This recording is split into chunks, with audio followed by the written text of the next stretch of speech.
Bismillahirrahmanirrahim. Kali ini saya ingin memberikan gambaran bagaimana kita tidak boleh langsung berdalil kepada Al-Quran dan Al-Hadis. Kenapa? Karena yang pertama, kemampuan kita di dalam memahami hadis itu sangat kurang. Yang kedua, perbendaharaan hadis kita juga sangat kurang. Saya akan contohkan. Jika ada orang yang menemukan hadis yang diriwayatkan dari Humron Maula Utsman ibn Affan, anna Nabiya sallallahu alaihi wasallam tawadda'a salasan. Sesungguhnya Nabi sallallahu alaihi wasallam berwudu 3 kali. Sekarang uji pemahaman. Bagaimana memahami salasan, 3 kali. Apakah yang pertama, Nabi itu berwudu secara sempurna sebanyak 3 kali? Artinya wudu dari awal sampai selesai, kemudian wudu lagi dari awal sampai selesai, kemudian wudu lagi dari awal sampai selesai. Atau yang kedua, siraman dan usapan di dalam wudu Nabi Muhammad itu sebanyak 3 kali. Jadi wudunya 1 kali, hanya siraman dan usapan di dalam berwudu itu sebanyak 3 kali. Nah, yang mana? Nah, ini memahami salasan. Tidak boleh pakai akal-akalan. Mungkin yang ini, tidak boleh pakai mungkin. Ya. Bagaimana? Pertanyaan berikutnya. Jika hadisnya menyatakan Nabi berwudu 3 kali, apakah jika saya berwudu 1 kali, maka saya telah melakukan bid'ah dhalalah? Karena Nabi kalau berwudu 3 kali. Nah, jika saya berwudu 1 kali, kan berarti menyelisihi hadis ini. Hadisnya 3 kali. Saya berwudu 1 kali.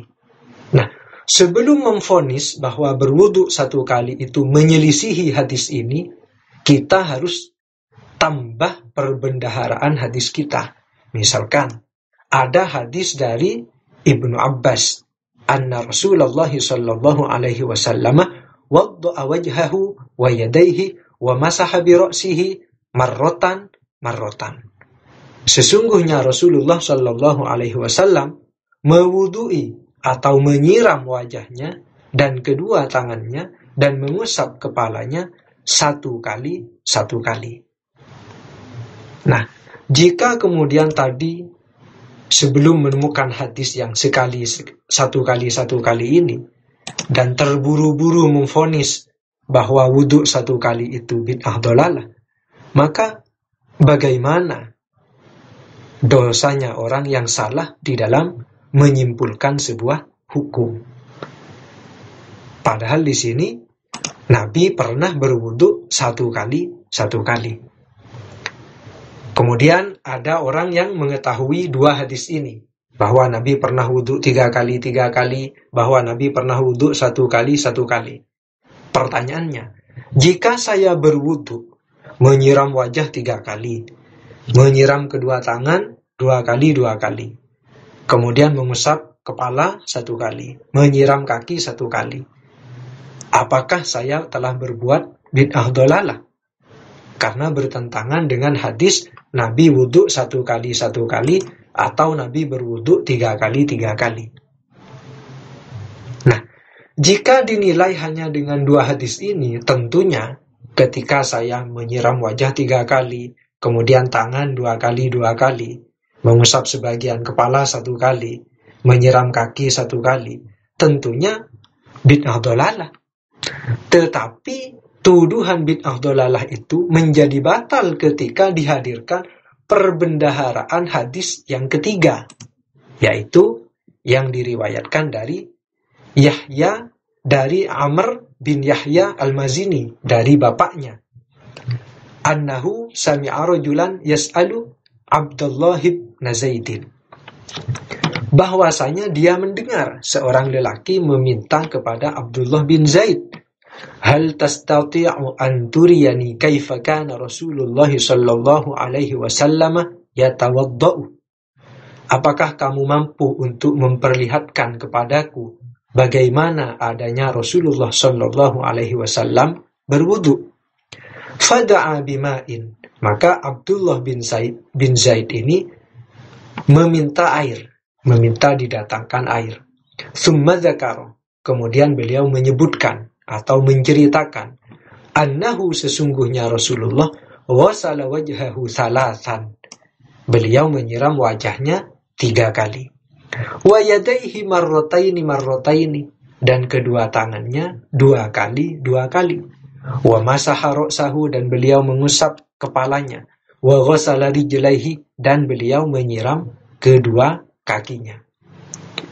Nah, maka dengan adanya hadis yang ketiga ini, jika bertentangan dengan 2 hadis yang sebelumnya, maka tidak termasuk bid'ah dhalalah. Jadi Nabi itu tidak hanya berwudu 1 kali atau 3 kali, tetapi ternyata Nabi itu pernah berwudu, menyiram wajah 3 kali, menyiram tangan 2 kali, mengusap kepala, dan menyiram kedua kaki. Kemudian contoh yang lain. Ada hadis dari Amr bin Huraith. Beliau berkata, "Sami'tun nabiyya yaqra'u fi subhi wal laili idza as'as." Dari Amr bin Huraith, beliau berkata, "Aku mendengar Nabi membaca di dalam sholat subuh wal laili idza as'as." Yaitu qala Syafi'i, yakni yaqra'u fi subhi idza syamsu kuwirat. Imam Syafi'i berkata, maksudnya adalah membaca di dalam sholat subuh surat idza syamsu kuwirat. Kalau berpegang pada hadis ini, berarti kalau saya membaca surat di dalam sholat subuh selain dari surat wal-lail idza as'as, berarti saya melakukan bid'ah dhalalah. Kan begitu? Karena hadisnya di sini Nabi sholat subuh membaca surat wal-laili idza as'as atau idza syamsu kuwirat. Iya kan? Nah, ternyata ada hadis yang lain yang diriwayatkan dari Ziyad bin Ilaqah, dari pamannya. Qala, beliau berkata, "Sami'tun nabiyya alaihi salamu fi subhi yaqra'u wan nakhla basiqatin." Qala Syafi'i, yakni biqaf. Aku mendengar Nabi alaihi salam di dalam sholat subuh membaca surat wan nakhla basiqat. Qala Syafi'i, Imam Syafi'i berkata, yakni biqaf. Maksudnya adalah surat Qaf. Berarti Nabi itu pernah membaca surat idza syamsu kuwirat dan surat Qaf di dalam sholat subuh. Pertanyaannya, apakah jika saya membaca di dalam sholat subuh surat selain surat Qaf dan selain surat idza syamsu kuwirat, kemudian saya masuk ke dalam bid'ah dhalalah? Iya kan? Nah, kita cek di hadis yang ketiga. Dari Abdullah bin Sa'ib qala, beliau berkata, "Shalla lana Rasulullah sallallahu alaihi wasallam as-subha bi Makkah, fastaftaha bi suratil mu'minina." Rasulullah sallallahu alaihi wasallam salat untuk kami, salat subuh di kota Mekah. Maka beliau membuka dengan surat Al-Mu'minin atau surat Al-Mu'minun. Hatta idza jaa dzikru Musa wa Harun au dzikru Isa, sampai kisah tentang Musa dan Harun atau kisah Isa. Nah, jadi Nabi itu ketika sholat subuh itu pernah baca surat idza syamsu kuwirat, pernah juga baca surat Qaf, pernah juga membaca surat Al-Mu'minun.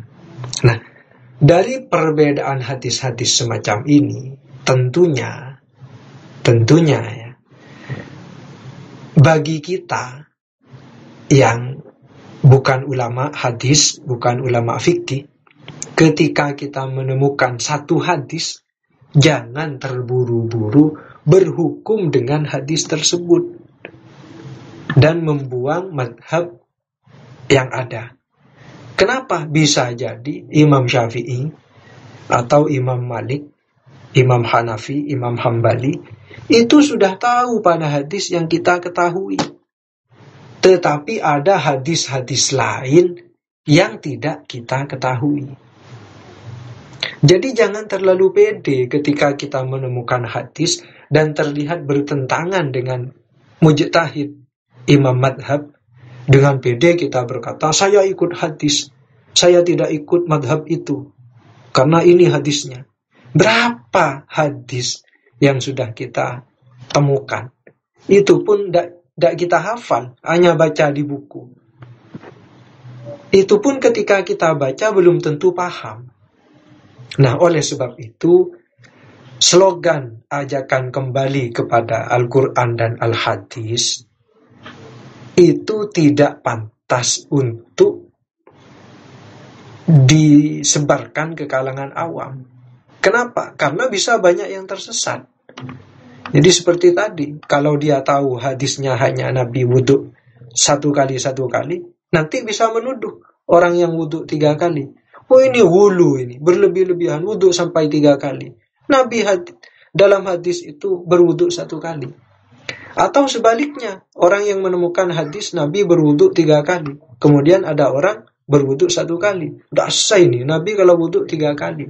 Nah, akan terjadi kekacauan ketika masing-masing itu langsung berdalil kepada hadis yang ditemukannya. Karena adanya perbedaan perbendaharaan hadis dan perbedaan pemahaman terhadap hadis.